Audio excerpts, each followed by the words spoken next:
The Epic of Gilgamesh. Prologue. Gilgamesh, king in Uruk. I will proclaim to the world the deeds of Gilgamesh. This was the man to whom all things were known. This was the king who knew the countries of the world. He was wise, he saw mysteries and knew secret things. He brought us a tale of the days before the flood.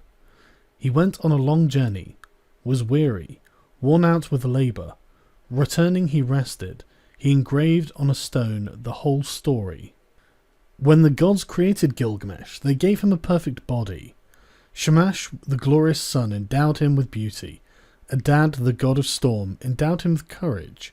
The great gods made his beauty perfect, surpassing all others, terrifying like a great wild bull. 2/3 they made him god, and 1/3 man. In Uruk he built walls, a great rampart, and the temple of blessed Iana, for the god of the firmament Anu, and for Ishtar, the goddess of love. Look at it still today. The outer wall where the cornice runs, it shines with the brilliance of copper, and the inner wall it has no equal. Touch the threshold, it is ancient. Approach Iana, the dwelling of Ishtar, our lady of love and war, and like which no latter-day king, no man alive can equal. Climb upon the wall of Uruk, walk along it, I say, regard the foundation terrace and examine the masonry. Is it not burnt brick and good? The 7 sages laid the foundations. 1. The Coming of Enkidu. Gilgamesh went abroad in the world, but he met with none who could withstand his arms, till he came to Uruk. But the men of Uruk muttered in their houses. Gilgamesh sounds the tocsin for his amusement. His arrogance has no bounds by day or night. No son is left with his father, for Gilgamesh takes them all, even the children. Yet the king should be a shepherd to his people. His lust leaves no virgin to her lover, neither the warrior's daughter nor the wife of a noble. Yet this is the shepherd of the city, wise, comely, and resolute. The gods heard their lament.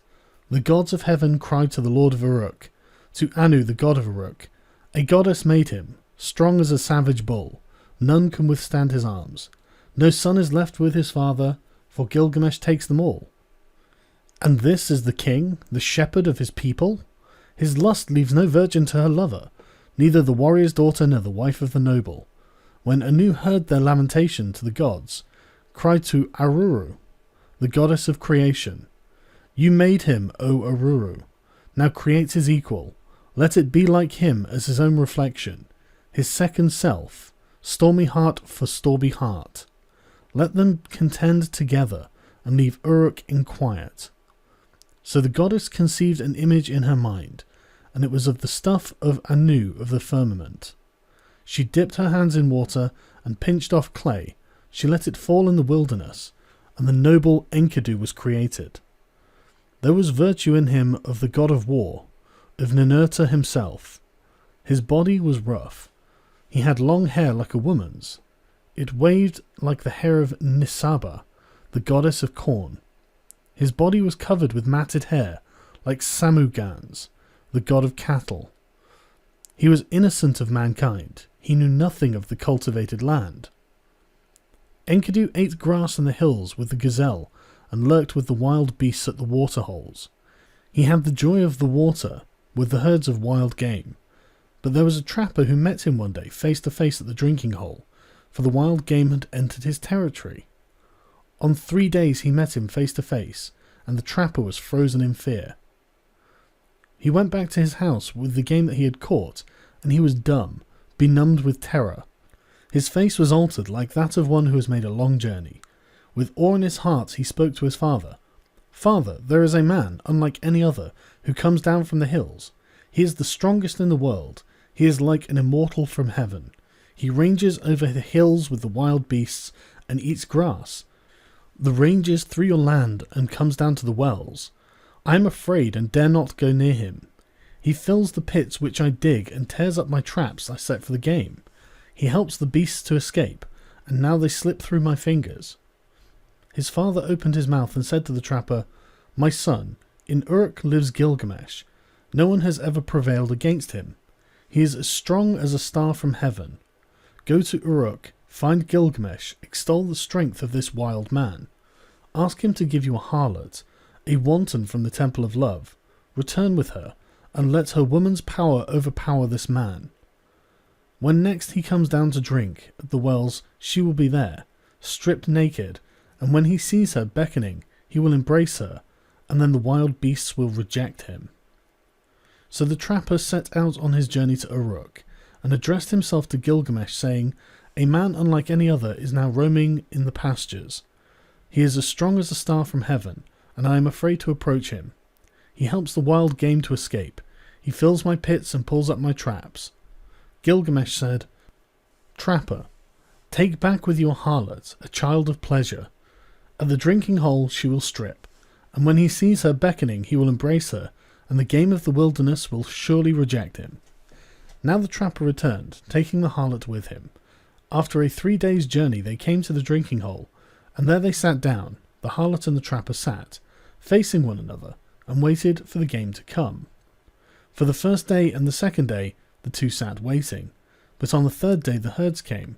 They came down to drink, and Enkidu was with them.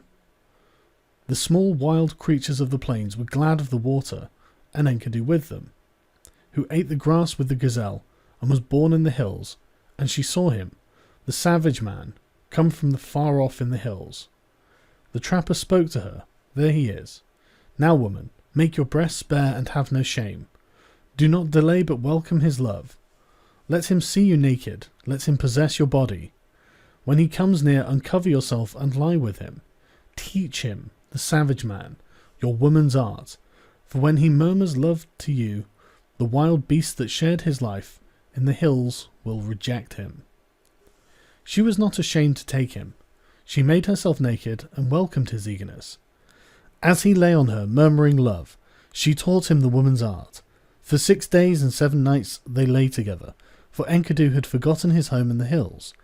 But when he was satisfied, he went back to the wild beasts. Then, when the gazelle saw him, they bolted away. When the wild creatures saw him, they fled. Enkidu would have followed, but his body was bound as though with a cord. His knees gave way when he started to run. His swiftness was gone. And now the wild creatures had all fled away. Enkidu was grown weak, for wisdom was in him, and the thoughts of a man were in his heart. So he returned and sat down at the woman's feet, and listened intently to what she said. "You are wise, Enkidu, and now you have become like a god. Why do you want to run wild with the beasts of the hills?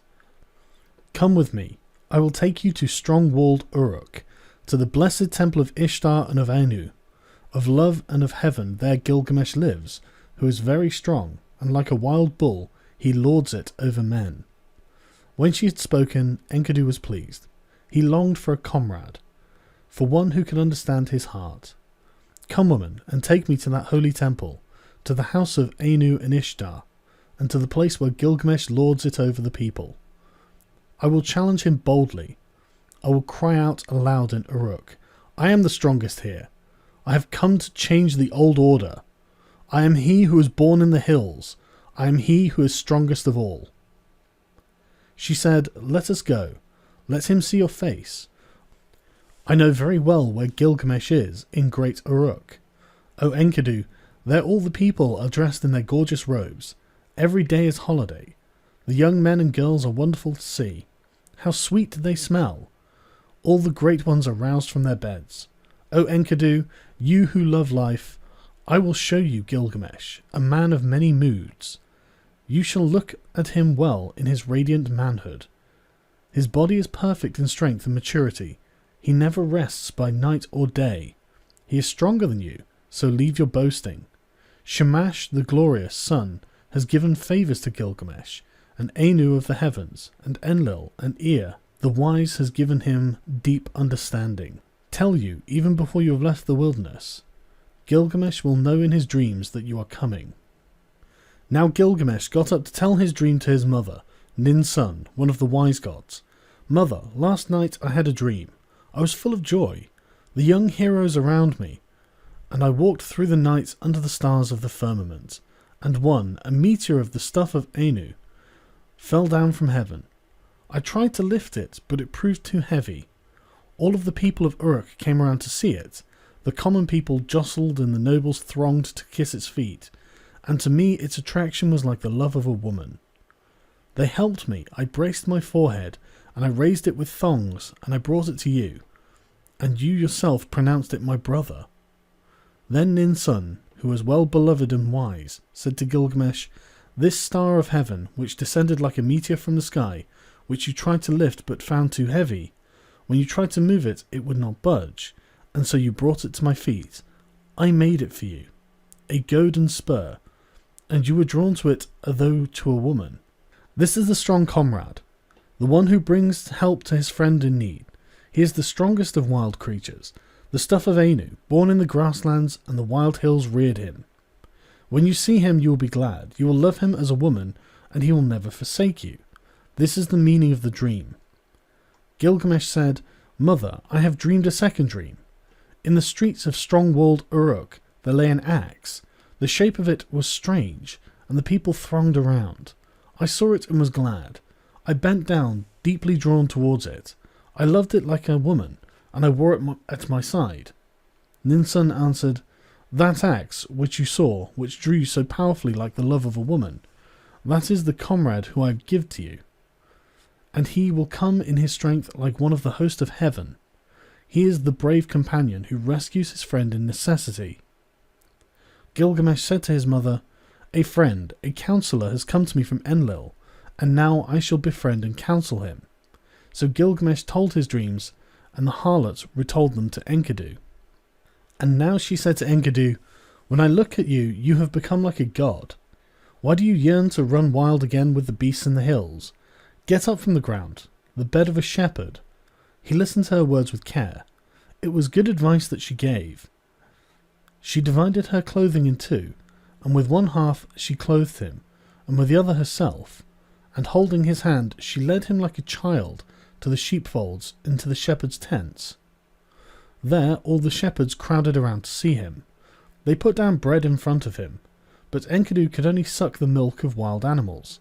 He fumbled and gaped, at a loss what to do or how he should eat the bread and drink the strong wine. Then the woman said, "Enkidu, eat bread, it is the stuff of life. Drink the wine, it is the custom of the land."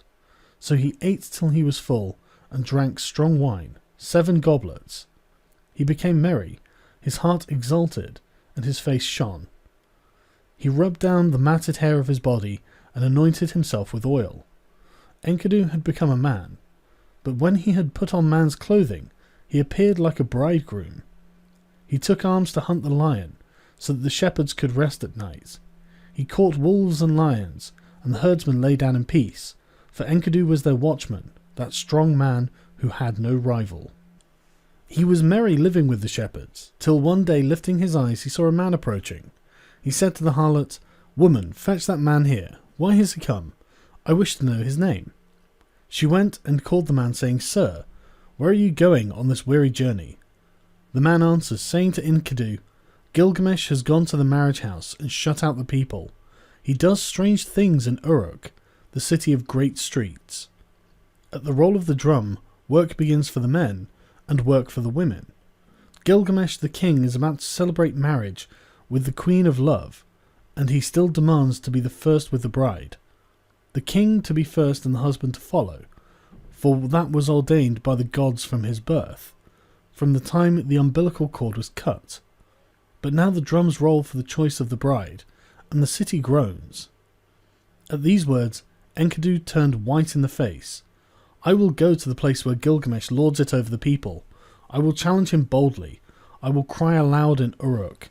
I have come to change the old order, for I am the strongest here." Now Enkidu strode in front, and the woman followed behind. He entered Uruk, that great market, and all the folk thronged around him, where he stood in the street in strong-walled Uruk. The people jostled. Speaking of him, they said, "He is the spit of Gilgamesh. He is shorter, he is bigger of bone. This is the one reared on the milk of the wild beasts. His is the greatest strength." The men rejoiced. Now Gilgamesh has met his match. This great one, this hero whose beauty is like a god. He is a match even for Gilgamesh. In Uruk the bridal bed was made, fit for the goddess of love. The bride waited for the bridegroom, but in the night Gilgamesh got up and came to the house. Then Enkidu stepped out. He stood in the street and blocked the way. Mighty Gilgamesh came on, and Enkidu met him at the gate. He put out his foot and prevented Gilgamesh from entering the house, so they grappled, holding each other like bulls. They broke the doorposts and the walls shook. They snorted like bulls locked together. They shattered the doorposts and the walls shook. Gilgamesh bent his knee with his foot planted on the ground, and with a turn Enkidu was thrown. Then immediately his fury died. When Enkidu was thrown, he said to Gilgamesh, "There is not another like you in the world." Nin's son, who is as strong as a wild ox in the byre, said she was the mother who bore you. So now you are raised above all men, and Enlil has given you the kingship, for your strength surpasses the strength of men. So Enkidu and Gilgamesh embraced, and their friendship was sealed. 2. The Forest Journey. Enlil of the Mountain, the father of the gods, had decreed the destiny of Gilgamesh. So Gilgamesh dreamed, and Enkidu said, "The meaning of the dream is this: the father of the gods has given you kingship. Such is your destiny. Everlasting life is not your destiny. Because of this, do not be sad at heart. Do not be grieved or oppressed. He has given you power to bind and to loose, to be the darkness and the light of mankind. He has given you unexampled supremacy over the people, victory in battle from which no fugitive returns, in forays and assaults from which there is no going back. But do not abuse this power. Deal justly with your servants in the palace. Deal justly before Shamash." The eyes of Enkidu were full of tears, and his heart was sick. He sighed bitterly, and Gilgamesh met his eye and said, "My friend, why do you sigh so bitterly?" But Enkidu opened his mouth and said, "I am weak. My arms have lost their strength. The cry of sorrow sticks in my throat. I am oppressed by idleness." It was then the Lord Gilgamesh turned his thoughts to the country of the living. On the land of cedars, the Lord Gilgamesh reflected. He said to his servant Enkidu, "I have not established my name stamped on bricks, as my destiny decreed. Therefore I will go up to the country where the cedar is felled. I will set up my name in the place where the names of famous men are written, and where no man's name is written yet, I will raise a monument to the gods. Because of the evil that is in the land, we will go into the forest and destroy the evil, for in the forest lives Humbaba, whose name is Hugeness, a ferocious giant." But Enkidu sighed bitterly and said, "When I went with the wild beasts ranging through the wilderness, I discovered the forest. Its length is 10,000 leagues in every direction. Enlil has appointed Humbaba to guard it, and armed him with sevenfold terrors. Terrible to all flesh is Humbaba. When he roars, it is like the torrent of a storm. His breath is like fire, his jaws are death itself. He guards the cedars so well that when the wild heifer stirs in the forest, though she is 60 leagues distant, he hears her. What man would willingly walk into that country and explore its depths? I tell you, weakness overpowers whoever goes near. It is not an equal struggle when one fights with Humbaba. He is a great warrior, a battering ram. Gilgamesh, the watchman of the forest, never sleeps." Gilgamesh replied, "Where is the man who can clamber to heaven? Only the gods live forever, with glorious Shamash. But as for us men, our days are numbered. Our occupations are a breath of wind. How is this? Already you are afraid? I will go first, although I am your lord, and you may safely call out, 'Forward, there is nothing to fear.' Then, if I fall, I leave behind me a name that endures. Men will say of me, 'Gilgamesh has fallen in fight with ferocious Humbaba.' Long after the child has been born in my house, they will say it and remember." Enkidu spoke again to Gilgamesh. "O my lord, if you will enter that country, go first to the hero Shamash. Tell the sun god, for the land is his. The country where the cedar is cut belongs to Shamash." Gilgamesh took up a kid, white without spot, and a brown one with it, and held them against his breast. He carried them into the presence of the sun. He took in his hand a silver scepter, and he said to glorious Shamash, "I am going to that country, O Shamash. I am going. My hands supplicate, so let it be well with my soul, and bring me back to the key of Uruk. Grant, I beseech, your protection, let the omen be good. Glorious Shamash answered, Gilgamesh, you are strong, but what is the country of the living to you? O Shamash, hear me. Hear me, Shamash, let my voice be heard. Here in the city, man dies oppressed at heart. Man perishes with despair in his heart. I have looked over the wall, and I see the bodies floating on the river, and that will be my lot also. Indeed, I know that it is so, for whoever is tallest among men cannot reach the heavens, and the greatest cannot encompass the earth. Therefore I would enter that country, because I have not established my name stamped on brick, as my destiny decreed. I will go to that country where the cedar is cut. I will set up my name where the names of famous men are written. And where no man's name is written, I will raise a monument to the gods. The tears ran down his face, and he said, Alas, it is a long journey I must take to the land of Humbaba. If this enterprise is not to be accomplished, why did you move me, Shamash, with a restless desire to perform it? How can I succeed if you will not succour me? And if I die in that country, I will die without rancour. But if I return, I will make a glorious offering of gifts and of praise to Shamash. So Shamash accepted the sacrifice of his tears. Like the compassionate man, he showed him mercy. He appointed strong allies for Gilgamesh, sons of one mother, and stationed them in mountain caves.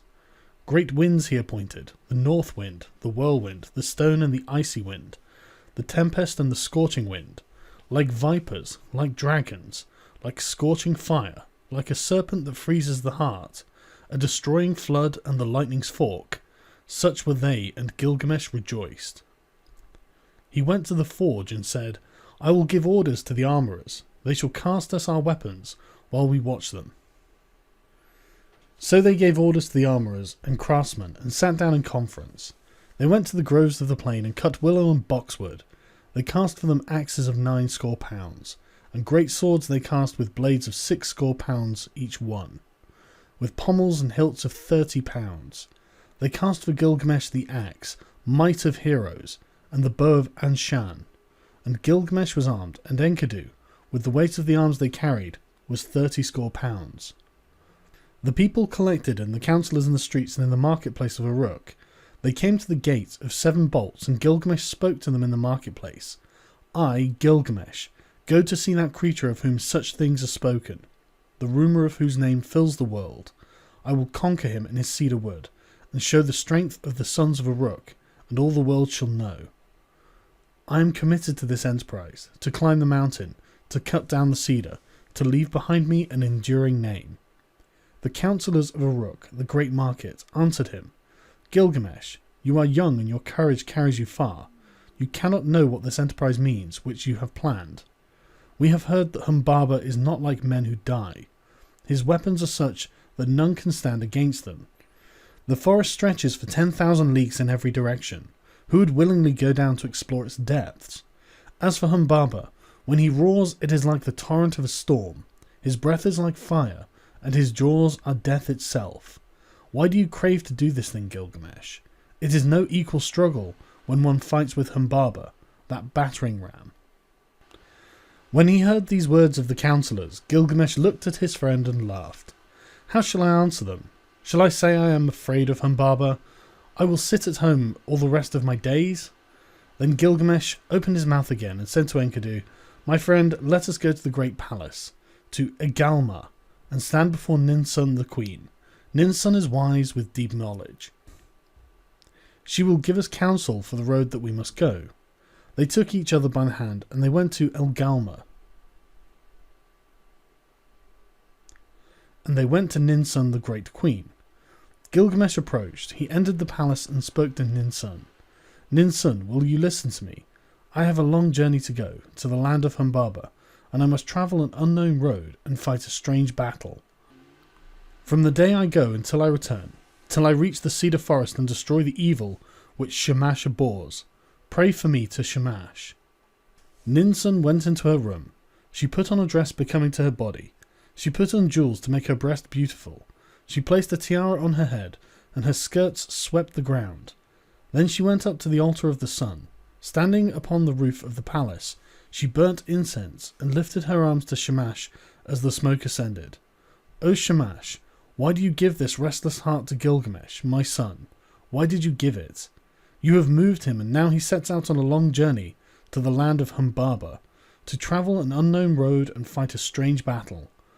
Therefore, from the day that he goes till the day he returns, until he reaches the cedar forest, until he kills Humbaba and destroys the evil thing which you, Shamash, abhor, do not forget him.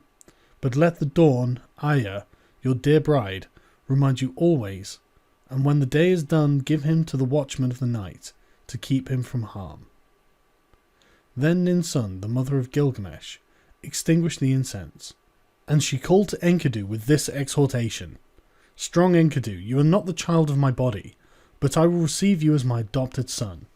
You are my other child, like the foundlings they bring to the temple.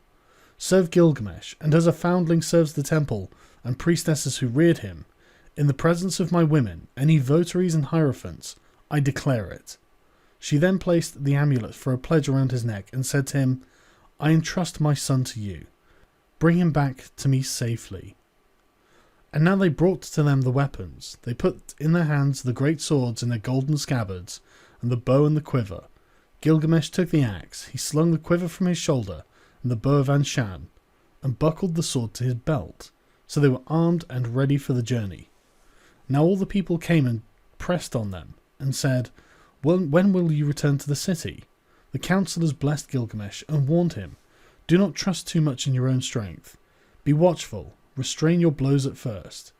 The one who goes in front protects his companion. The good guide who knows the way guards his friend. Let Enkidu lead the way. He knows the road to the forest. He has seen Humbaba and is experienced in battles. Let him press first into the passes. Let him be watchful and look to himself. Let Enkidu protect his friend and guard his companion, and bring him safe through the pitfalls of the road. We, the councillors of Uruk, entrust our king to you, O Enkidu. Bring him back safely to us. Again to Gilgamesh they said, May Shamash give you your heart's desire. May he let you see with your eyes the thing accomplished which your lips have spoken. May he open a path for you where it is blocked, and a road for your feet to tread. May he open the mountains for your crossing, and may the night time bring you the blessings of night, and Lugal Banda, your guardian god, stand beside you for victory. May you have victory in battle, as though you fought with a child. Wash your feet in the river of Humbaba, to which you are journeying. In the evening dig a well, and let there always be pure water in your water skin. Offer cold water to Shamash, and do not forget Lugal Banda. Then Enkidu opened his mouth and said, Forward, there is nothing to fear. Follow me, for I know the place where Humbaba lives, and the paths where he walks. Let the councillors go back, that here is no cause for fear. When the councillors heard this, they sped the hero on his way. Go, Gilgamesh. May your guardian god protect you on the road and bring you safely back to the key of Uruk. After 20 leagues, they broke their fast. After another 30 leagues, they stopped for the night. 50 leagues they walked in one day, and in 3 days they had walked as much of a journey as a month and 2 weeks. They crossed 7 mountains before they came to the gates of the forest. Then Enkidu called out to Gilgamesh, Do not go down into the forest. When I opened the gate, my hand lost its strength. Gilgamesh answered him, Dear friend, do not speak like a coward. We have got the better of so many dangers and travelled so far to turn back at last. You, who are tried in wars and battles, hold close to me now, and you will feel no fear of death. Keep beside me, and your weakness will pass. The trembling will leave your hand. Would my friend rather stay behind? No. We will go down together into the heart of the forest. Let your courage be roused by the battle to come. Forget death and follow me, a man resolute in action, but one who is not foolhardy. When two go together, each will protect himself and shield his companion, and if they fall, they leave an enduring name. Together they went down into the forest, and they came to the green mountain. There they stood still. They were struck dumb. They stood still and gazed at the forest. They saw the height of the cedar. They saw the way into the forest and the track where Humbaba used to walk. The way was broad, and the going was good. They gazed at the mountain of cedars, the dwelling place of the gods and the throne of Ishtar. The hugeness of the cedar rose in front of the mountain. Its shade was beautiful, full of comfort. Mountain and glade were green with brushwood. There Gilgamesh dug a well before the setting sun. He went up to the mountain and poured out fine meal on the ground and said, "O mountain, dwelling of the gods, bring me a favourable dream." Then they took each other by the hand and lay down to sleep, and sleep that follows from the night lapped over them. Gilgamesh dreamed, and at the midnight sleep he left him, and he told his dream to his friend. "Enkidu, what was it that woke me up if you did not? My friend, I have dreamed a dream. Get up and look at the mountain precipice. The sleep that the gods sent me is broken. Ah, my friend, what a dream I have had. Terror and confusion. I seized hold of a wild bull in the wilderness. It bellowed and beat up the dust until the whole sky was dark. My arm was seized and my tongue bitten. I fell back on my knee. Then someone refreshed me with water from his water skin." Enkidu said, "Dear friend, the god to whom we are travelling is no wild bull, though his form is mysterious. That wild bull which you saw is Shamash the Protector. In our moment of peril he will take our hands.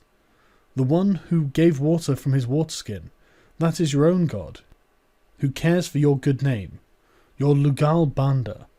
United with him together, we will accomplish a work of fame which will never die." Gilgamesh said, "I dreamed again. We stood in the deep gorge of the mountain, and beside it we two were like the smallest of swamp flies, and suddenly the mountain fell. It struck me and caught my feet from under me. Then came an intolerable light blazing out, and in it was one whose grace and whose beauty were greater than the beauty of this world. He pulled me out from under the mountain, he gave me water to drink, and my heart was comforted, and he set my feet on the ground. Then Enkidu, child of the plains, said, 'Let us go down from the mountain and talk this thing over together.' He said to Gilgamesh the young god, 'Your dream is good. Your dream is excellent. The mountain which you saw is Humbaba. Now surely we will seize and kill him, and throw his body down as the mountain fell on the plain.' The next day, after 20 leagues, they broke their fast, and after another 30 they stopped for the night. They dug a well before the sun had set, and Gilgamesh ascended the mountain. He poured out fine meal on the ground and said, 'O mountain, dwelling of the gods, send a dream for Enkidu, make him a favourable dream.' The mountain fashioned a dream for Enkidu. It came, an ominous dream. A cold shower passed over him. It caused him to cower like the mountain barley under a storm of rain. But Gilgamesh sat with his chin on his knees, till the sleep which flows over all mankind lapped over him. Then, at midnight, sleep left him. He got up and said to his friend, 'Did you call me, or why did I wake? Did you touch me? Why am I terrified? Did not some god pass by? For my limbs are numb with fear. My friend, I saw a third dream, and this dream was altogether frightful. The heavens roared, and the earth roared again. Daylight failed, and the darkness fell. Lightning flashed, and fire blazed out. The clouds lowered, they rained down death. Then the brightness departed. The fire went out, and all was turned to ashes, fallen about us. Let us go down from the mountain, and talk this over, and consider what we should do.' When they had come down from the mountain, Gilgamesh seized the axe in his hand. He felled the cedar. When Humbaba heard the noise from far off, he was enraged. He cried out, 'Who is this that has violated my woods, and cut down my cedar?' But glorious Shamash called to them out of heaven, 'Go forward, do not be afraid.' But now Gilgamesh was overcome with weakness, for sleep had seized him suddenly. A profound sleep held him. He lay on the ground, stretched out speechless, as though in a dream. When Enkidu touched him, he did not rise. When he spoke to him, he did not reply. 'O Gilgamesh, lord of the plain of Kalub, the world grows dark. The shadows have spread over it, and now is the glimmer of dusk. Shamash has departed. His bright head is quenched in the bosom of his mother Ningal. O Gilgamesh, how long will you lie like this in sleep? Never let the mother who gave you birth be forced into mourning in the city square.' At length Gilgamesh heard him, and put on his breastplate. The voice of heroes, of 30 shekels weight, He put it on as though it was a light garment that he carried, and it covered him altogether. He straddled the earth like a bull that snuffs the ground, and his teeth were clenched. By the life of my mother Ninsun, who gave me birth, and the life of my father, divine Lugalbanda, let me live to be the wonder of my mother, as when she nursed me on her lap. A second time he said to him, by the life of Ninsun my mother, who gave me birth, and by the life of my father, divine Lugalbanda, until we have fought thus man. If man he is, this God, if God he is, the way I took to the country of the living will not turn back to the city. Then Enkidu, the faithful companion, pleaded, answering him, O my lord, you do not know this monster, and that is the reason that you are not afraid. I know him. I am terrified. His teeth are dragon's fangs. His countenance is like a lion. His charge is the rushing of the flood, and with his look he crushes alike the trees of the forest and the reeds of the swamp. O my lord, you may go on if you choose into thus land, but I will go back to the city. I will tell the lady your mother all your glorious deeds until she shouts for joy, and then I will tell the death that followed until she weeps for bitterness. But Gilgamesh said, Immolation and sacrifice are not yet for me. The boat of the dead shall not go down, nor the 3-ply cloth be cut for my shrouding. Not yet will my people be desolate, nor the pyre be lit in my house, and my dwelling burnt on the fire. Today give me your aid, and you shall have mine. What then can go amiss with us two? All living creatures born of the flesh shall sit in the last boat of the west, and when it sinks, the boat of Maglium sinks, and they are gone. But we shall go forward and fix our eyes on the monster. If your heart is fearful, throw away fear. If there is terror in it, throw away terror. Take your axe in your hand and attack. He who leaves the fight unfinished is not at peace. Humbaba came out of his strong house of cedar. Then Enkidu called out, O Gilgamesh, remember your bosun Uruk. Forward, attack, son of Uruk. There is nothing to fear. When he heard those words, his courage rallied. He answered, Make haste, close in. If the watchman is there, do not let him escape the woods, where he will vanish. He has put on the first of his 7 splendours, but not yet the other 6. Let us trap him before he is armed. Like a raging wild bull he snuffed the ground. The watchman of the woods turned full of threatenings. He cried out. Humbaba came from his house of strong cedar. He nodded his head and shook it, menacing Gilgamesh, and on him he fastened his eye, the eye of death. Then Gilgamesh called out to Shamash, and his tears were flowing. O glorious Shamash, I have followed the road you've commanded, but now if you send no succour, how shall I escape? Glorious Shamash heard his prayer, and he summoned the great wind, the north wind, the whirlwind, the storm, the icy wind, the tempest, and the scorching wind. They came like dragons, like a scorching fire, like a serpent that freezes the heart, a destroying flood, and a lightning's fork. The 8 winds rose up against Humbaba. They beat against his eyes. He was gripped, unable to go forward or back. Gilgamesh shouted, By the life of Ninsun my mother, and divine Lugalbanda my father, in the country of the living, in this land I have discovered your dwelling. My weak arms and my small weapons I have brought into this land against you, and now I will enter your house. And so he felled the first cedar, and they cut the branches and laid them at the foot of the mountain. At the first stroke Humbaba blazed out, but still they advanced. They felled 7 cedars and cut and bound branches, and laid them at the foot of the mountain, and 7 times Humbaba loosed his glory upon them. As the 7th blaze died out, they reached his lair. He slapped his thigh in scorn. He approached like a noble wild bull roped on the mountain, a warrior whose elbows are bound together. The tears started to his eyes, and he was pale. Gilgamesh, let me speak. I have never known a mother nor father who reared me. I was born of the mountain, he reared me, and Enlil made me the keeper of this forest. Let me go free, Gilgamesh, and I will be your servant. You shall be my lord, and all the trees of the forest that I have tended on the mountain shall be yours. I will cut them down and build you a palace. He took him by the hand and led him to his house, so that the heart of Gilgamesh was moved with compassion. He swore by the heavenly life, by the earthly life, by the underworld itself, O Enkidu, should not the snared bird return to its nest? and the captive man return to his mother's arms? Enkidu answered, the strongest of men will fall to fate if he has no judgment. Namtar, the evil fate that knows no distinction between men, will devour him. If the snared bird returns to its nest, if the captive man returns to his mother's arms, then you, my friend, will never return to the city where the mother is waiting who gave you birth. He will bar the mountain road against you, and make all the pathways impassable. Humbaba said, Enkidu, what you have spoken is evil. You, a hireling, dependent for your bread. In envy and for fear of a rival you have spoken evil words. Enkidu said, do not listen, Gilgamesh. This Humbaba must die.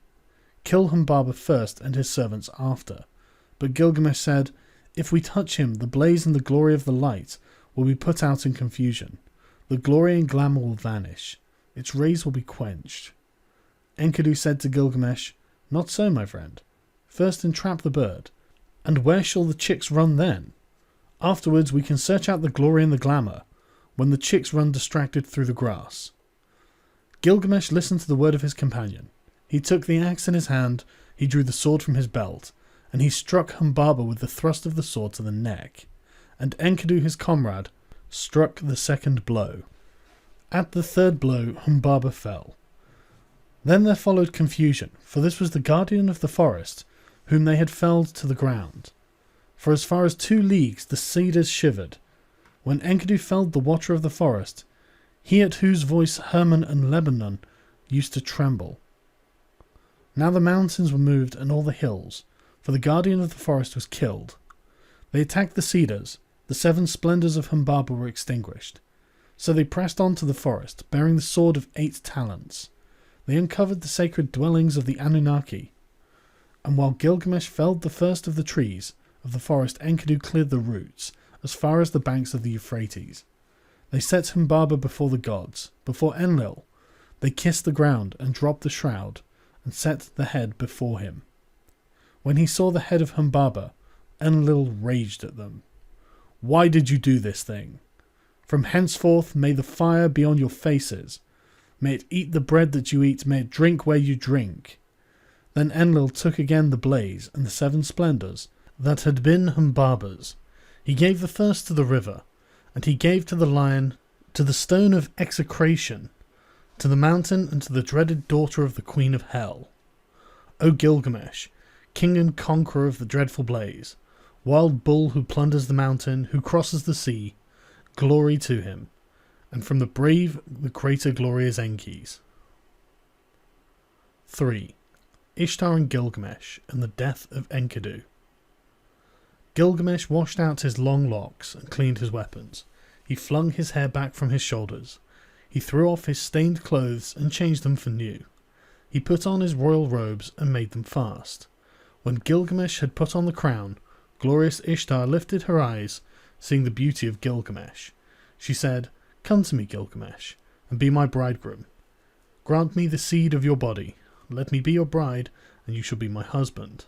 I will harness for you a chariot of lapis lazuli and of gold, and with wheels of gold and horns of copper, and you shall have mighty demons of the storm for draught mules. When you enter our house in the fragrance of cedarwood, threshold and throne will kiss your feet. Kings, rulers, and princes will bow down before you. They shall bring you tribute from the mountains and the plain. Your ewes shall drop twins, and your goats triplets. Your pack ass shall outrun mules. Your oxen shall have no rivals, and your chariot horses shall be famous far off for their swiftness. Gilgamesh opened his mouth, and glorious Ishtar, If I take you in marriage, what gifts can I give in return? What ointments and clothing for your body? I would gladly give you bread, and all sorts of food fit for a god. I would give you wine to drink, fit for a queen. I would pour out barley to stuff your granary. But as for making you my wife, that I will not. How would it go with me? Your lovers have found you like a brazier, which smoulders in the cold, a back door which neither keeps out a squall of wind nor storm, a castle which crushes the garrison, pitch that blackens the bearer, a waterskin that chafes the carrier, a stone which falls from the parapet, a battering ram turned back from the enemy, a sandal that trips the wearer. Which of your lovers did you ever love forever? What shepherd of yours has pleased you for all time? Listen to me while I tell the tale of your lovers. There was Tammuz, the lover of your youth. For him you decreed wailing year after year. You loved the many-coloured roller, but still you struck and broke his wing. Now in the grove he sits and cries, Capi, Capi, my wing, my wing. You have loved the lion, tremendous in strength. 7 pits you dug for him, and 7.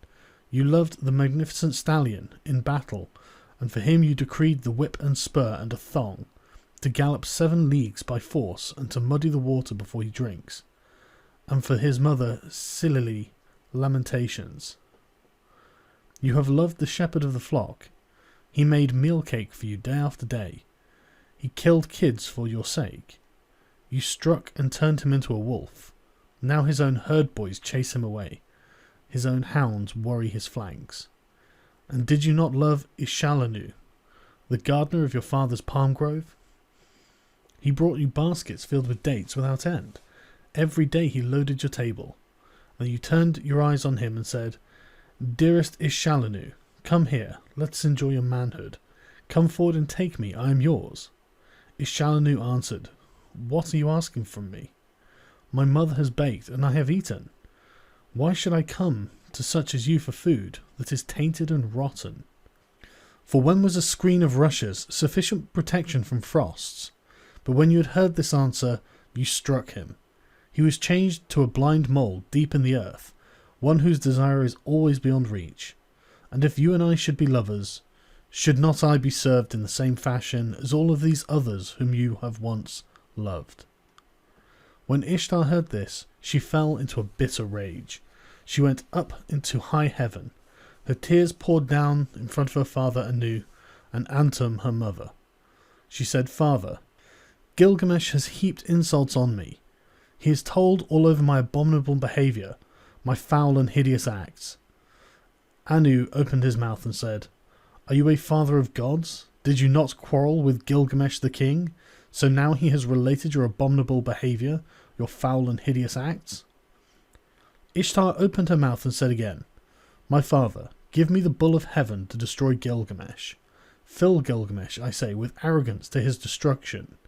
But if you refuse to give me the bull of heaven, I will break in the doors of hell and smash the bolts, and there will be confusion of people, those above with those from the lower depths. I shall bring up the dead to eat the food like the living, and the hosts of the dead will outnumber the living.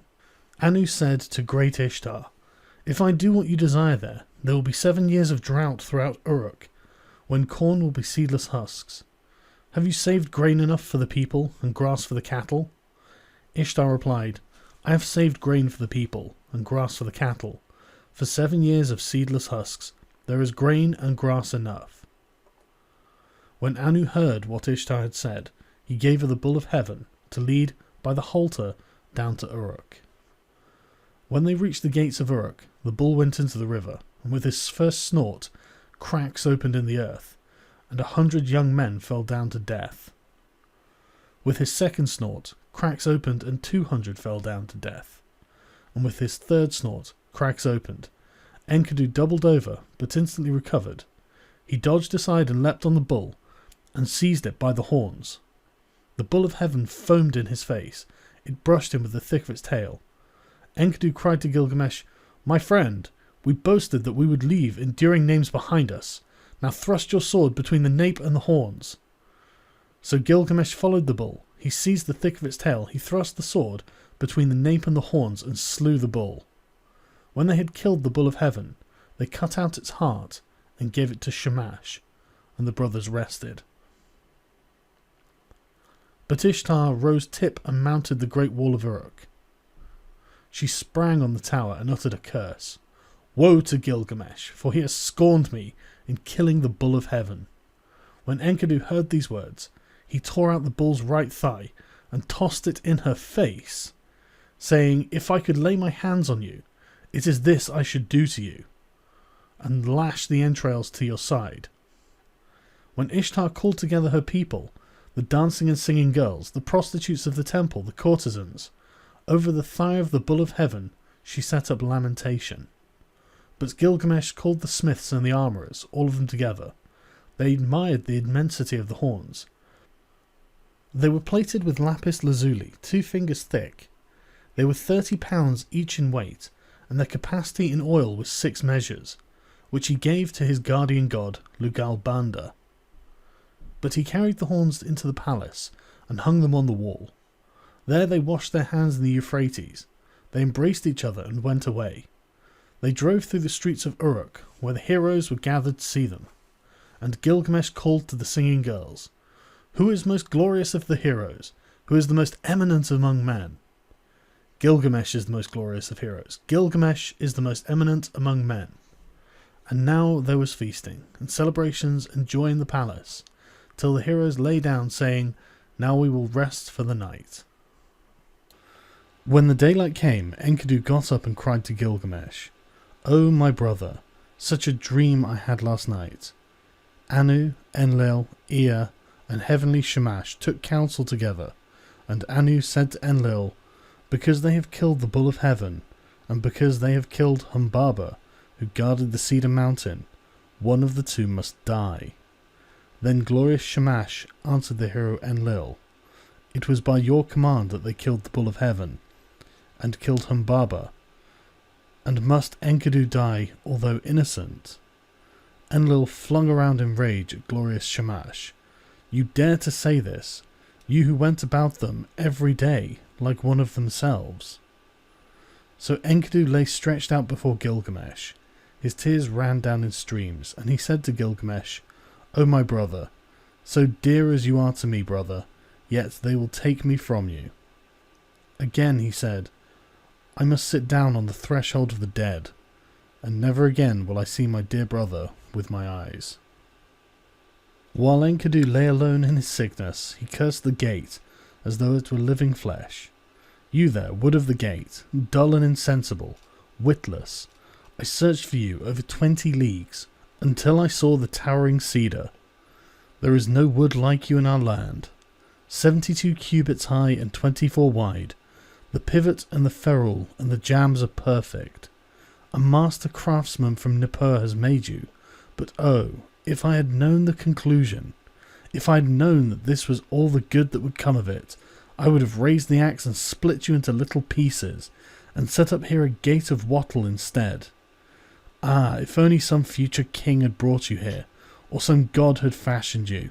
Let him obliterate my name, and write his own, and curse the fall on him instead of Enkidu." With the brightening of the dawn, Enkidu raised his head and wept before the sun god. In the brilliance of the sunlight, his tears streamed down. "Sun god, I beseech you, about that vile trapper, that trapper of nothing, because of whom I was to catch less than my comrade. Let him catch least. Make his game scarce, make him feeble. Taking the smaller of every share, let his quarry escape from the nets." When he had cursed the trapper to his heart's content, he turned on the harlot. He was roused to curse her also. "As for you, woman, with a great curse I curse you. I will promise you a destiny to all eternity.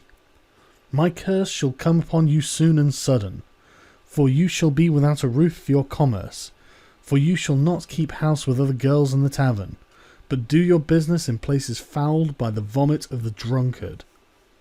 Your hire will be the potter's earth, your thievings will be flung into the hovel. You will sit at the crossroads in the dust of the potter's quarter.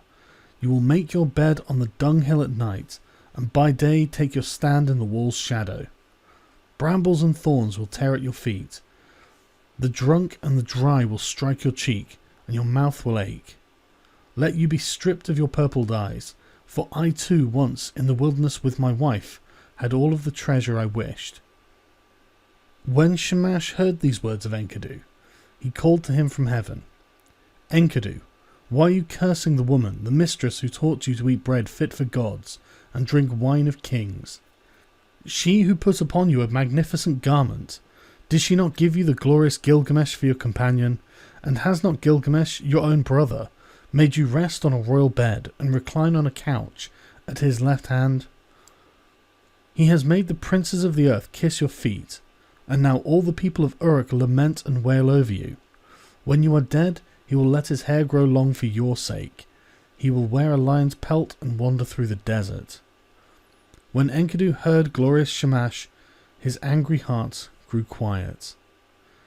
He called back the curse and said, "Woman, I promise you another destiny. The mouth which cursed you shall bless you. Kings, princes, and nobles shall adore you.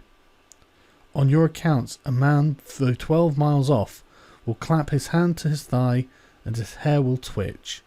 For you he will undo his belt and open his treasure, and you shall have your desire, lapis lazuli, gold, and carnelian, from the heap in the treasury. A ring for your hand and a robe shall be yours. The priest will lead you into the presence of the gods. On your account, a wife, a mother of 7, was forsaken. As Enkidu slept alone in his sickness, in bitterness of spirit, he poured his heart out to his friend. It was I who cut down the cedar, who levelled the forest, who slew Humbaba, and now see what has become of me. Listen, my friend, this is the dream I dreamed last night. The heavens roared and the earth rumbled back in answer. Between them stood I before an awful being, a sombre-faced man-bird. He had directed me on his purpose. His was a vampire face, his foot was a lion's foot, and his hand was an eagle's talon. He fell on me, and his claws were in my hair. He held me fast, and I smothered.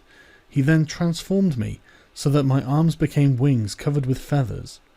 He turned his stare towards me, and he led me away to the palace of Urkala, the Queen of Darkness, to the house from which none who enters ever returns, down the road from which there is no coming back. There is the house whose people sit in darkness. Dust is their food and clay their meat. They are clothed like birds.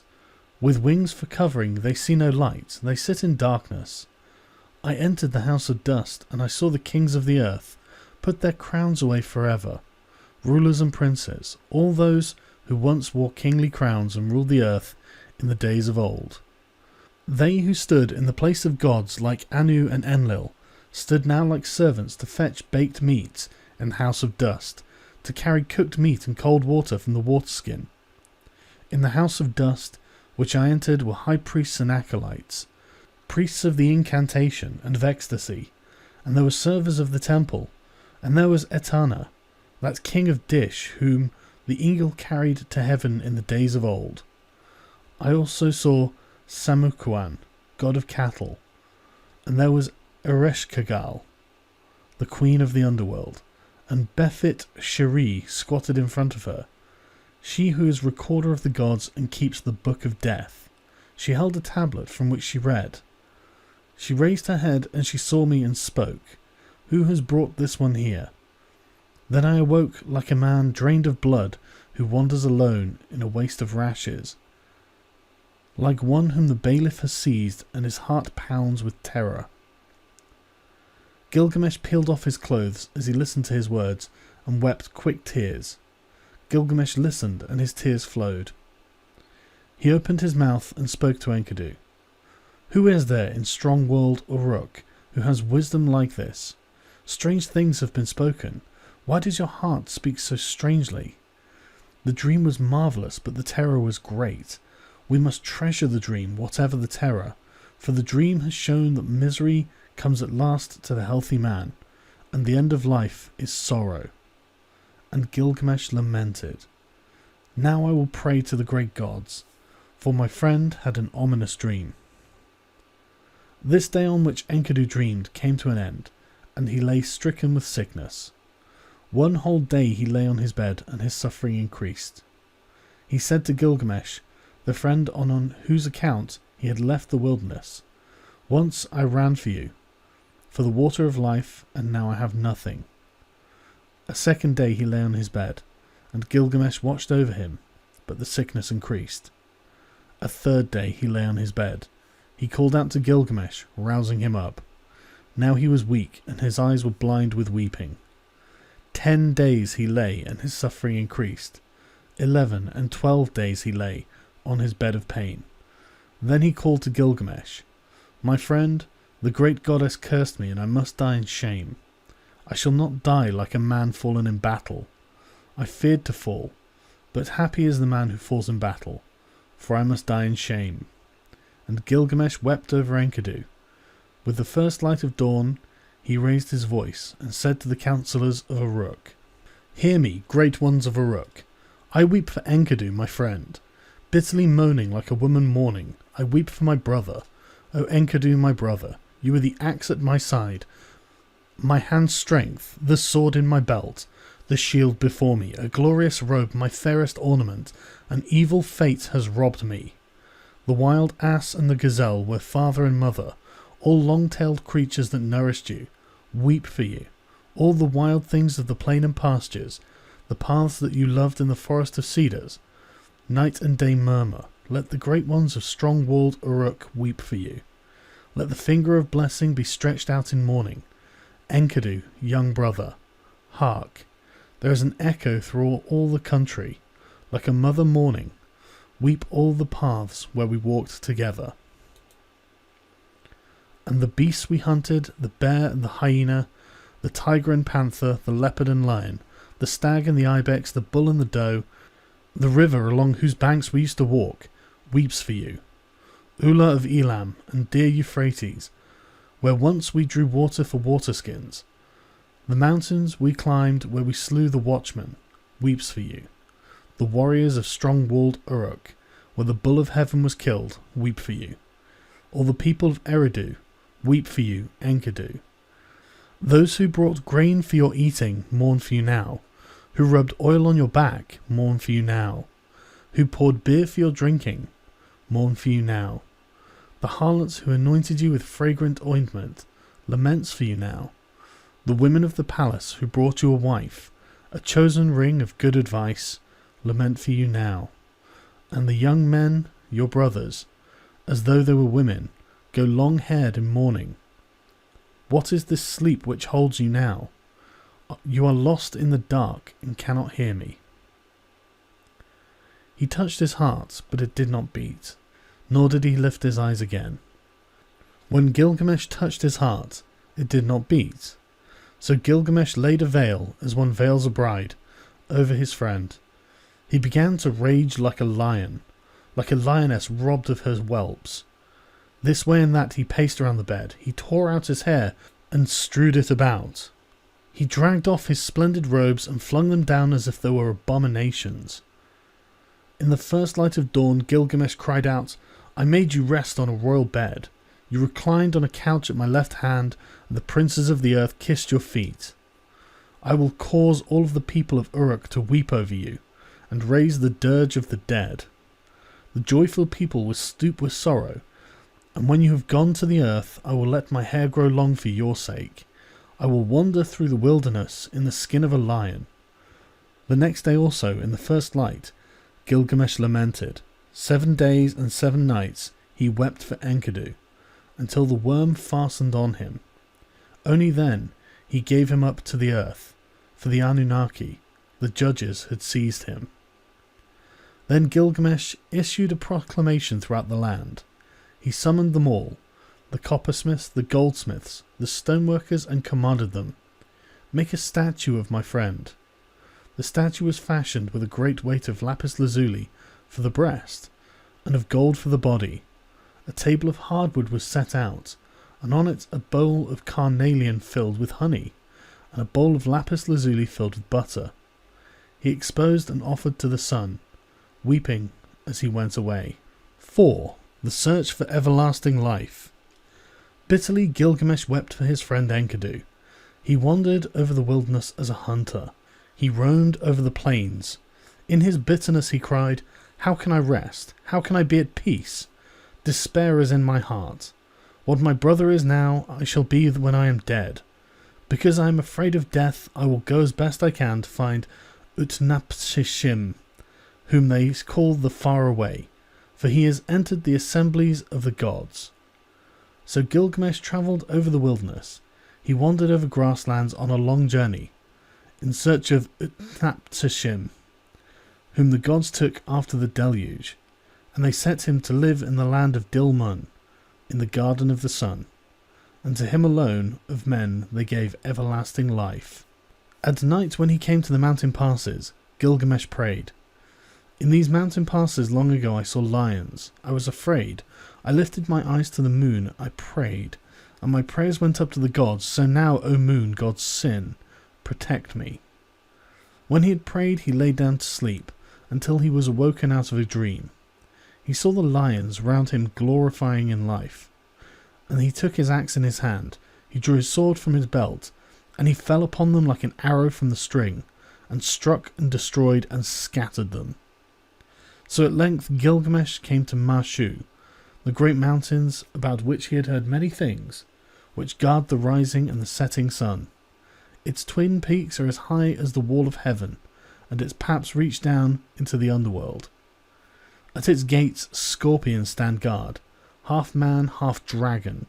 Their glory is terrifying, their stare strikes death into men, and shimmering halos sweeps the mountains that guard the rising sun. When Gilgamesh saw them, he shielded his eyes for the length of a moment only. Then he took courage and approached.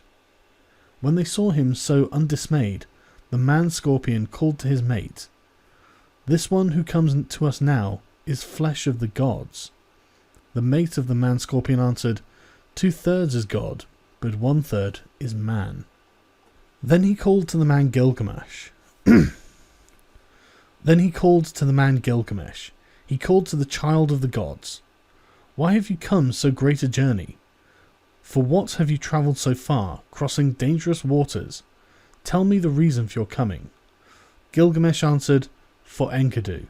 I loved him dearly. Together we endured all kinds of hardships. On his account I have come, for the common lot of man has taken him. I have wept for him day and night. I would not give up his body for burial. I thought my friend would come back because of my weeping. Since he went, my life is nothing. That is why I have travelled here, in search of Utnapishtim, my father, for men say he has entered the assembly of the gods and has found everlasting life. I have a desire to question him concerning the living and the dead." The man-scorpion opened his mouth and said, speaking to Gilgamesh, "No man born of woman has done what you have asked. No mortal man has gone to the mountain. The length of it is 12 leagues of darkness. In it there is no light, but the heart is oppressed with darkness. From the rising of the sun to the setting of the sun, there is no light." Gilgamesh said, "Although I should go in sorrow and in pain, with sighing and with weeping, still I must go. Open the gate of the mountain." And the man-scorpion said, "Go, Gilgamesh. I permit you to pass through the mountain of Marshu, and through the high ranges. May your feet carry you safely home. The gate of the mountain is open." When Gilgamesh heard this, he did as the man-scorpion had said. He followed the sun's road to his rising, through the mountain.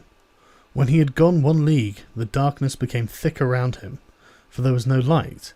He could see nothing ahead and nothing behind him.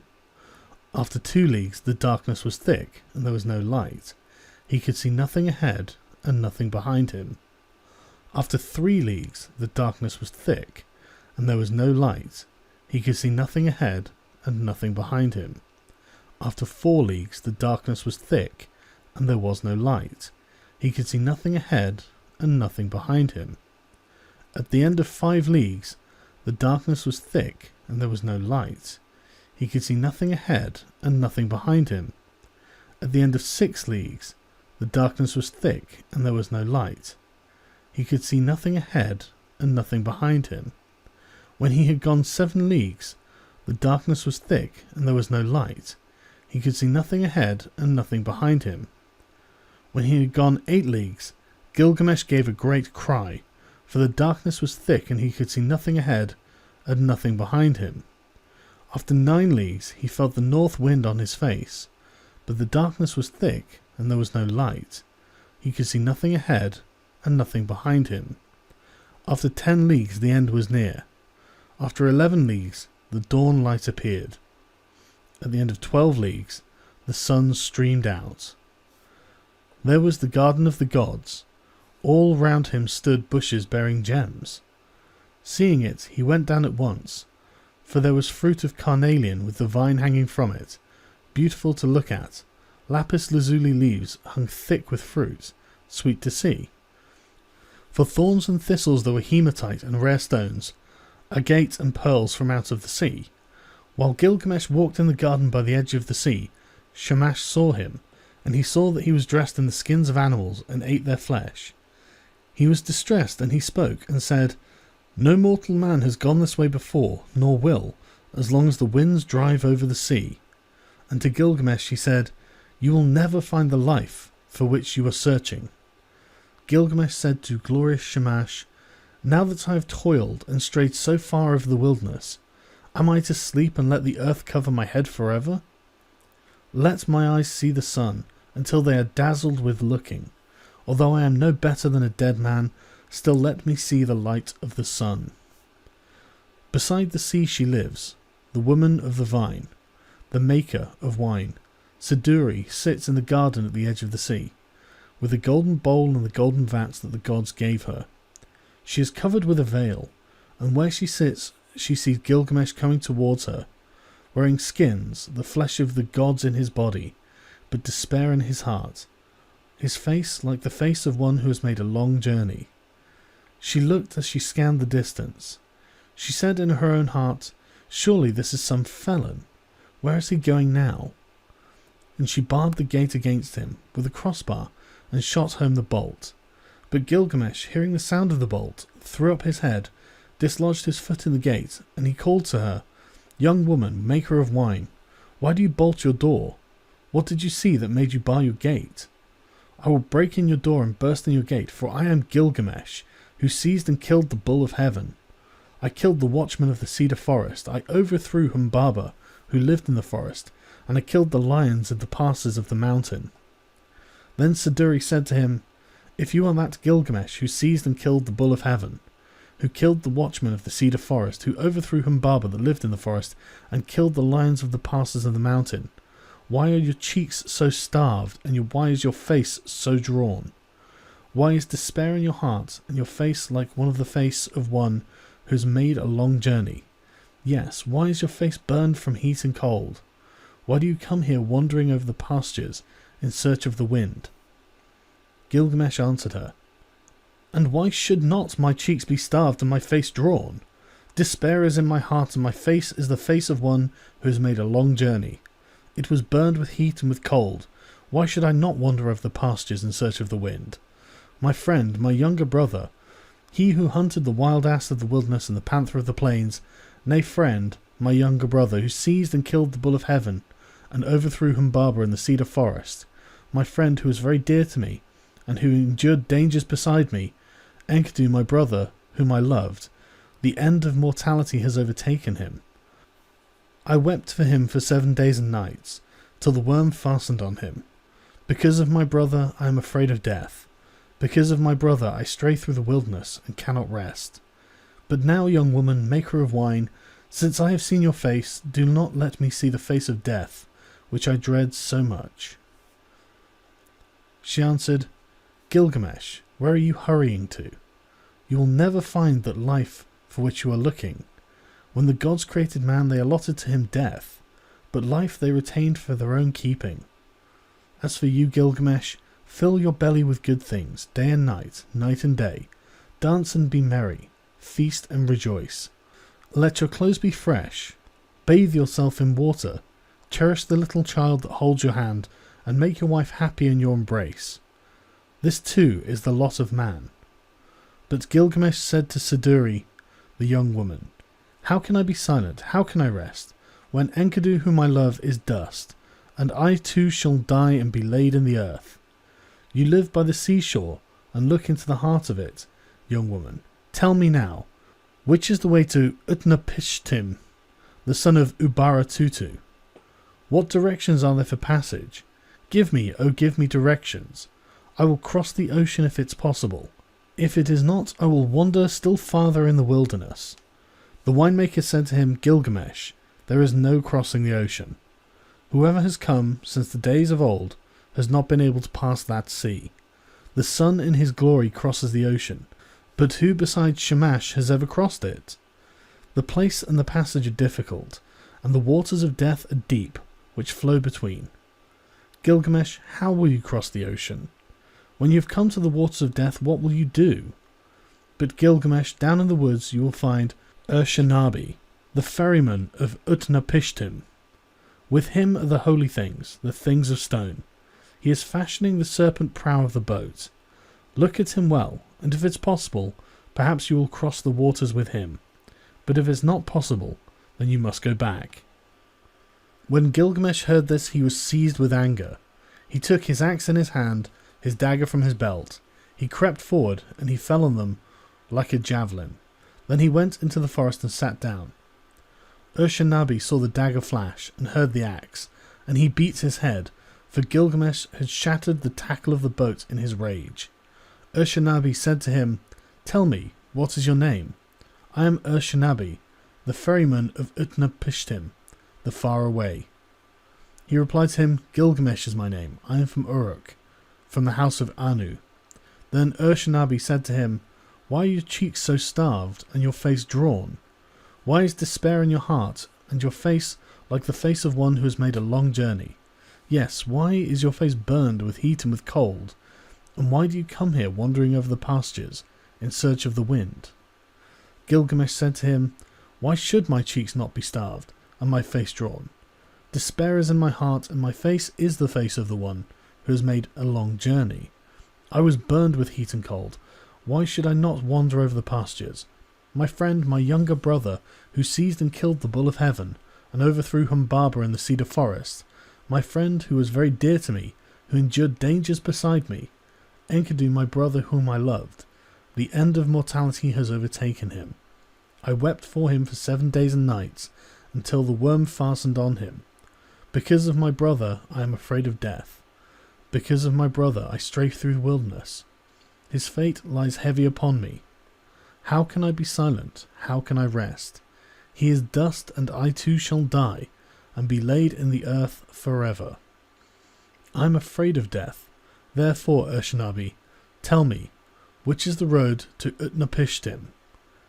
If it is possible, I will cross the waters of death. If not, I will wander still farther through the wilderness."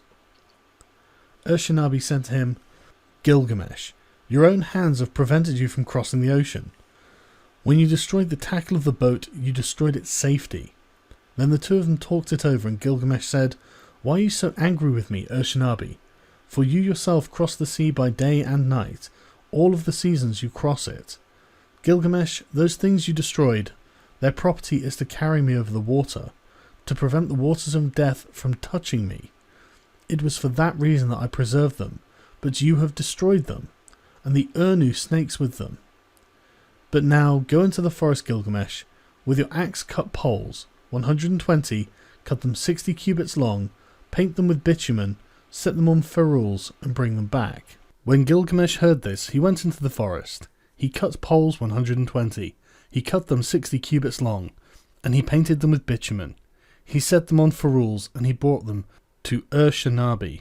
Then they boarded the boat, Gilgamesh and Urshanabi together, launching it out on the waves of the ocean.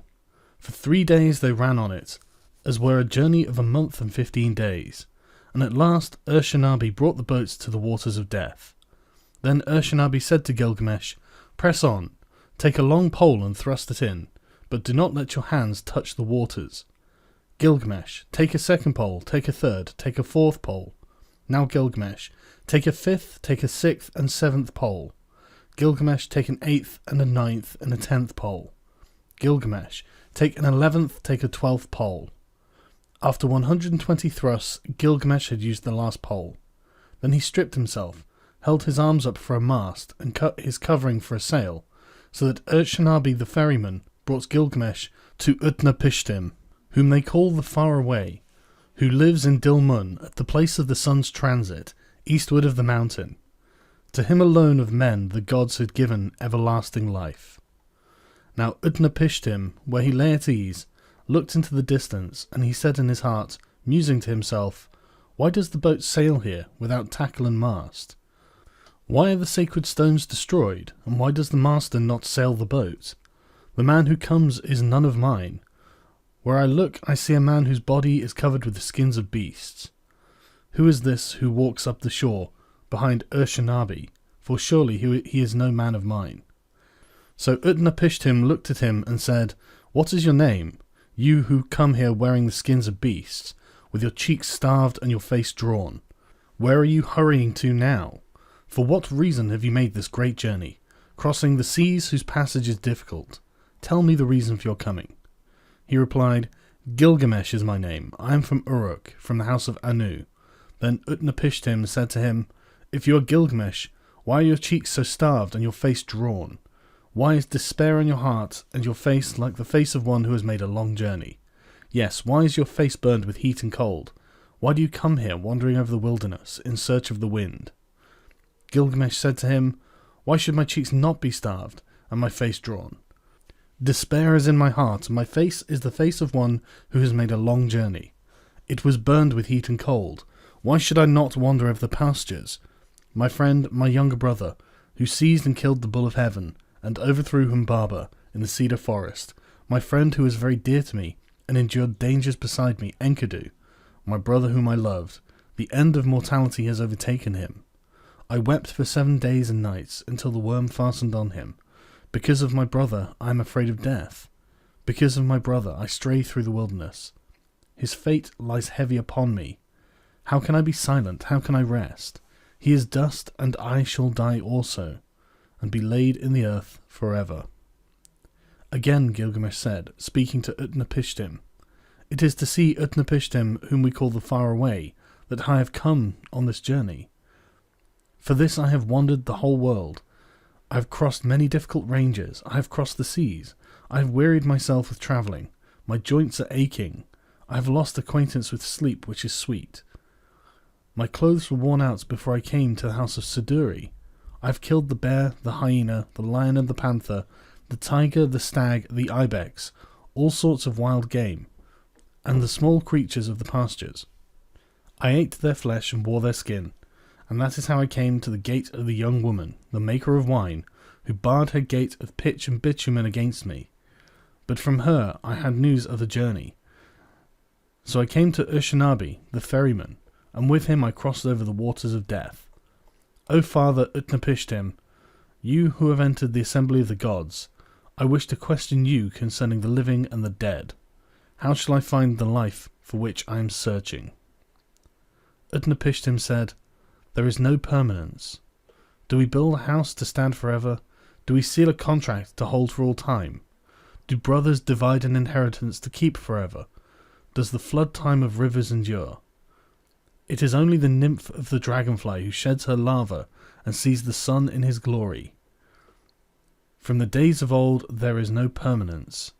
The sleeping and the dead, how alike they are painted with death. What is there between the master and the servant when both have fulfilled their doom? When the Anunnaki, the judges, come together, and Mameton, the mother of destinies, together they decree the fates of men. Life and death they allot, but the day of death they do not disclose."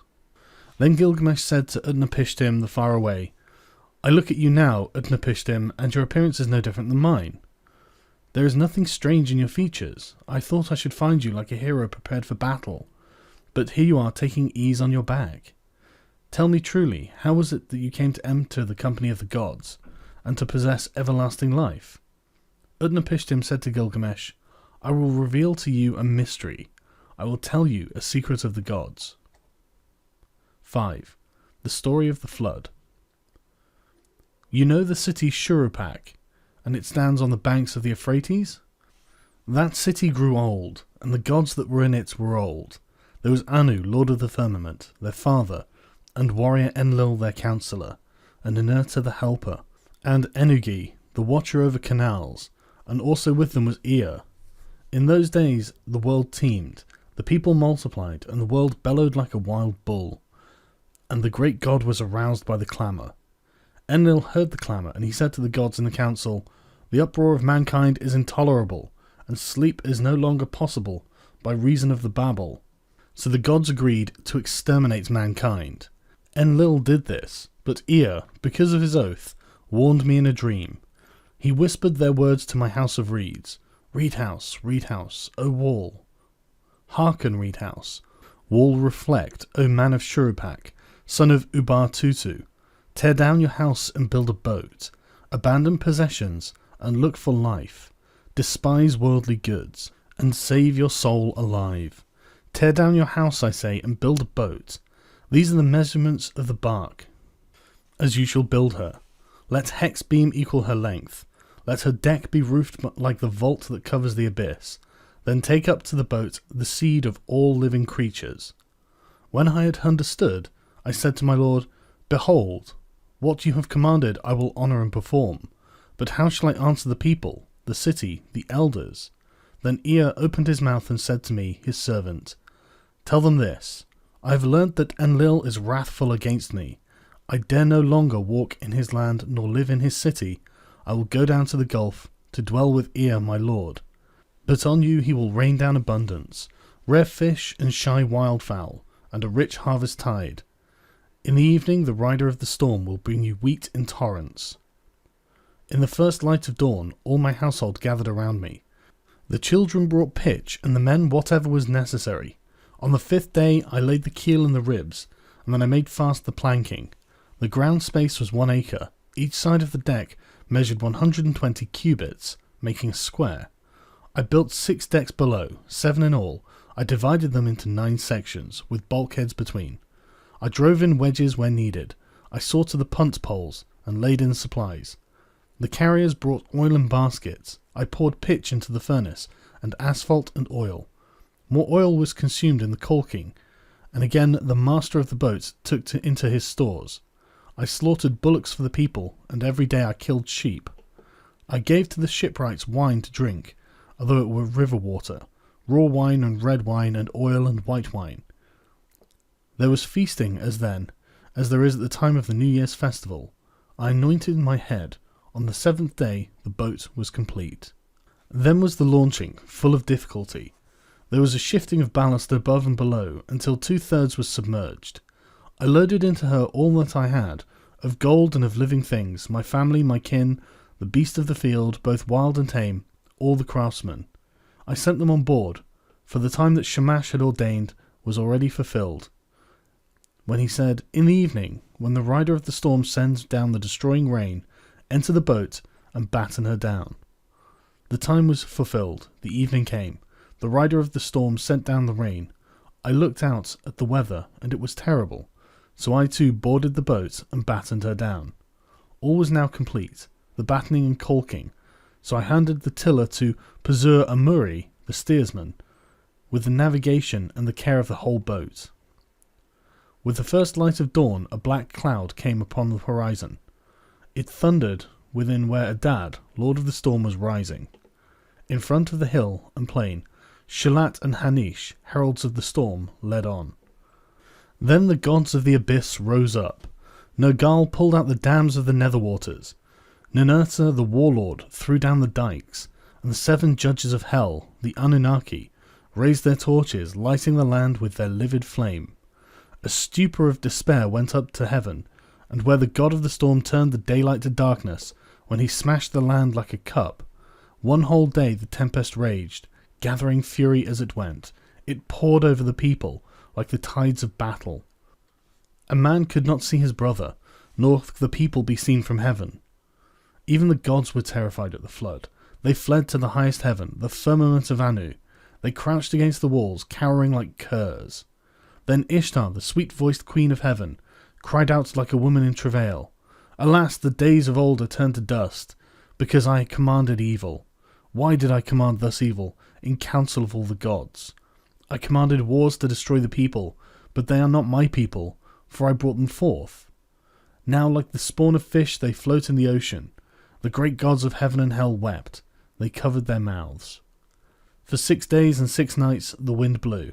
Torrent and tempest and flood overwhelmed the world.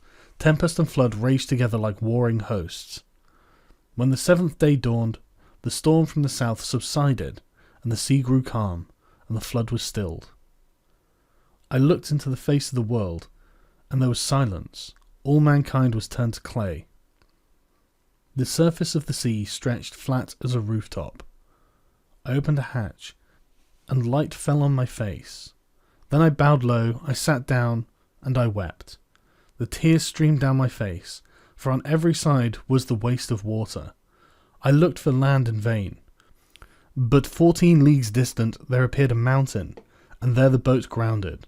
On the mountain of Nicaea the boat held fast. She held fast, but did not budge. One day she held, a second day on the mountain of Nicaea she held fast, and did not budge. A third day, and a fourth day she held fast on the mountain, and did not budge. A fifth day, a sixth day she held fast on the mountain.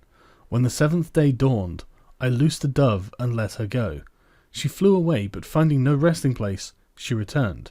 Then I loosed a swallow, and she flew away, but finding no resting place, she returned. I loosed a raven. She saw that the waters had retreated. She ate and flew around, she cawed, and she did not come back. Then I threw everything open to the four winds. I made a sacrifice, and poured out a libation on the mountain top. 7 and again 7 cauldrons I set up on their stands. I heaped up wood like cane and cedar and myrtle. When the gods smelled the sweet savour, they gathered like flies over the sacrifice. Then at last Ishtar also came. She lifted her necklace with the jewels of heaven that once Anu had made to please her.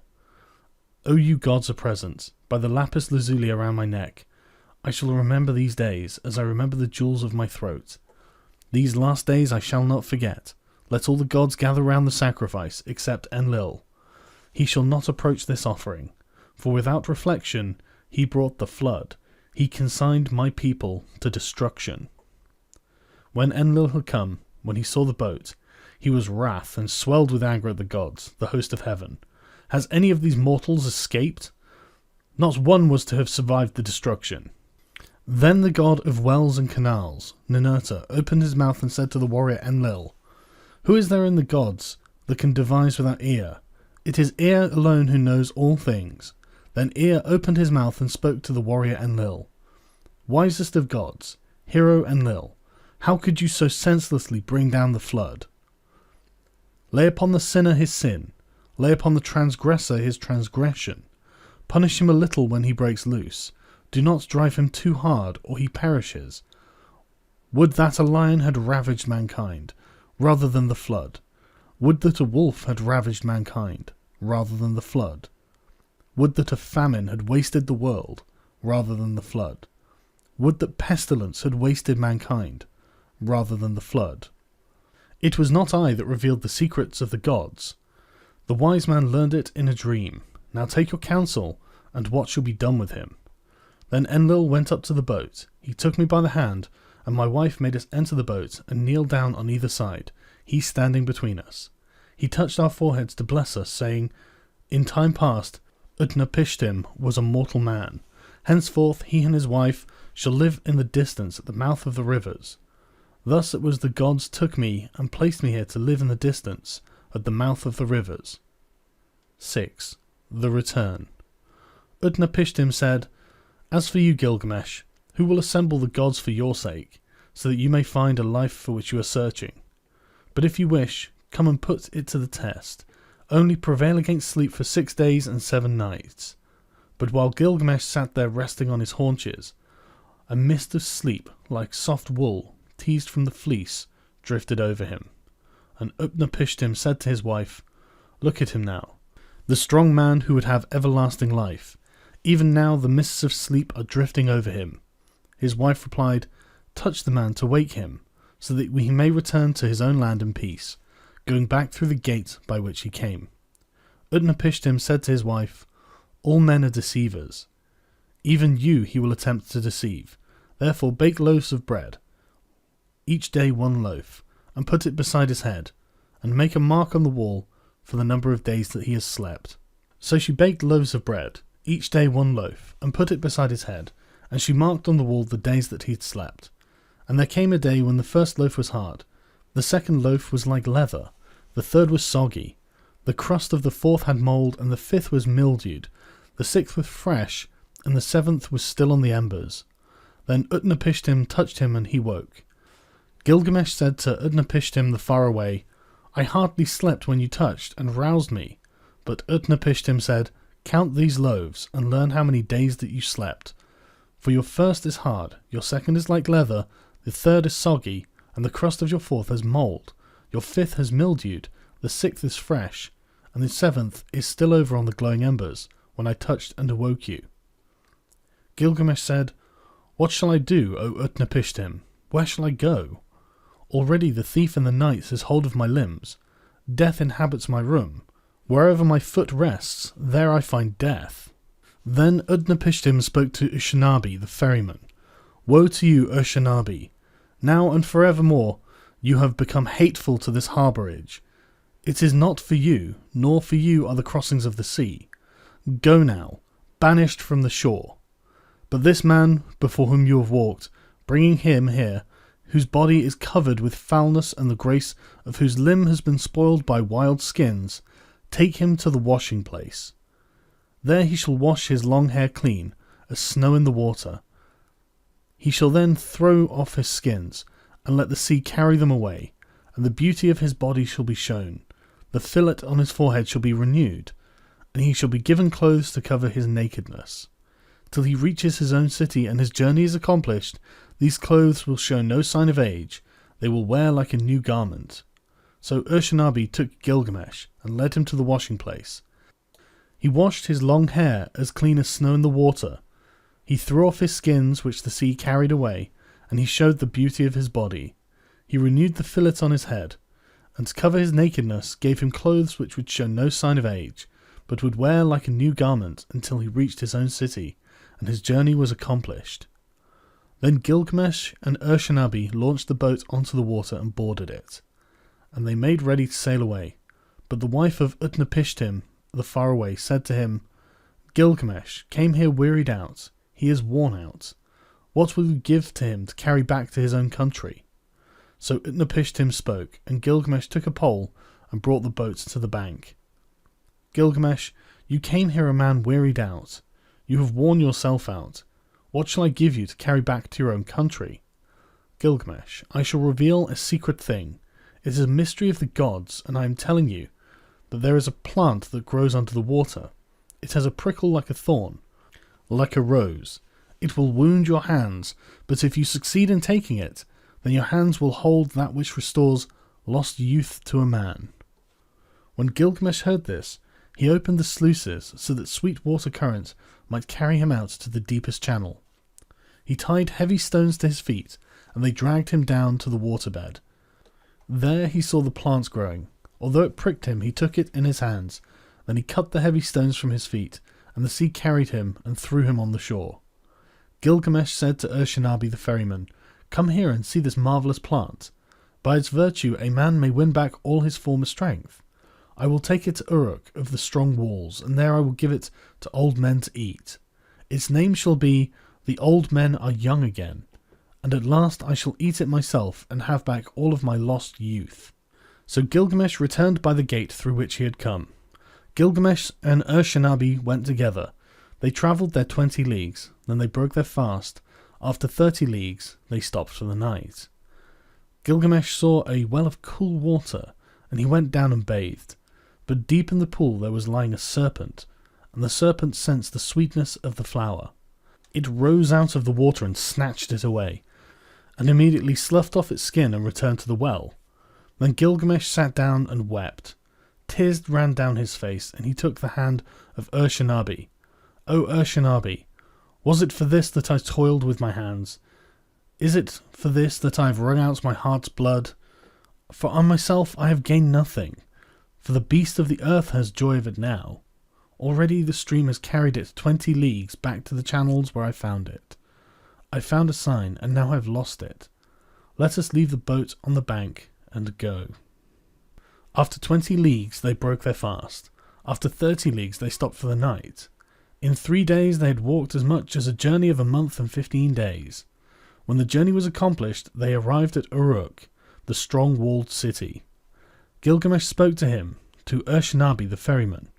"Ushabti, climb up onto the wall of Uruk, inspect its foundation terrace, examine well the brickwork, see if it is not of burnt bricks, and did not the 7 wise men lay the foundations? 1/3 of the whole is city, 1/3 is garden, and 1/3 is field, with the precinct of the goddess Ishtar. These parts and the precinct are all Uruk." This too was the work of Gilgamesh the king, who knew the countries of the world. He was wise, he saw mysteries and knew secret things.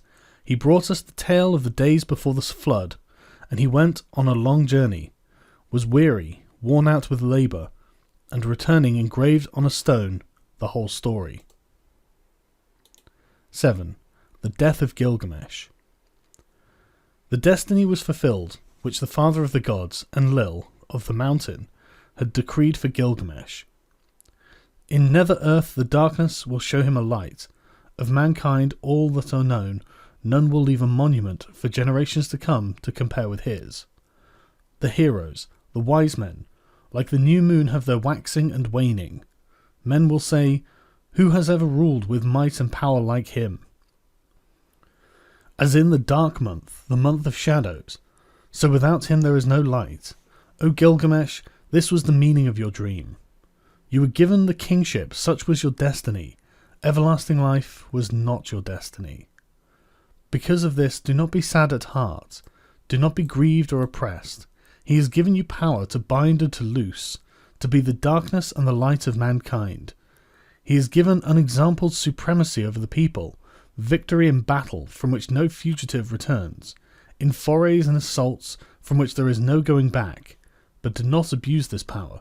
Deal justly with your servants in your palace. Deal justly before the face of the sun. The king has laid himself down and will not rise again. The Lord of Kalub will not rise again. He overcame evil, he will not come again. Though he was strong of arm, he will not rise again. He had wisdom and a comely face, he will not come again. He has gone into the mountain, he will not come again. On the bed of fate he lies, he will not rise again. From the couch of many colours he will not come again. The people of the city, great and small, are not silent. They lift up the lament. All men of flesh and blood lift up the lament. Fate has spoken. Like a hooked fish he lies stretched on the bed, like a gazelle that is caught up in a noose. Inhuman Namtar is heavy upon him, Namtar that has neither hand nor foot, that drinks no water and eats no meat. For Gilgamesh, son of Ninsun, they weighed out their offerings, his dear wife, his son, his concubine, his musicians, his jester, and all his household, his servants, his stewards, all those who lived in the palace, weighed out their offerings for Gilgamesh, the son of Ninsun, the heart of Uruk. They weighed out their offerings to Ereshkigal, the queen of death, to all the gods of the dead, to Namtar, who is fate. They weighed out the offering. Bread for Nade, the keeper of the gate. Bread for Ningizda, the god of the serpent, the lord of the tree of life. For Dumuzi, also the young shepherd. For Enki and Ninki. For Endukuga and Nindukuga. For Emnul and Nimnul, all the ancestral gods, the forebears of Enlil. A feast for Shulpe, the god of feasting. For Samukwan, the god of the herds. For the mother Ninhursag and the gods of creation in the place of creation. For the host of heaven, priestesses weighed out the offering of the dead. Gilgamesh, the son of Ninsun, lies in the tomb. At the place of offerings he weighed the bread offering. At the place of libation he poured out the wine. In those days the Lord Gilgamesh departed, the son of Ninsun, the king, peerless, without an equal among men, who did not neglect Enlil his master. O Gilgamesh, Lord of Kalub, great is thy praise.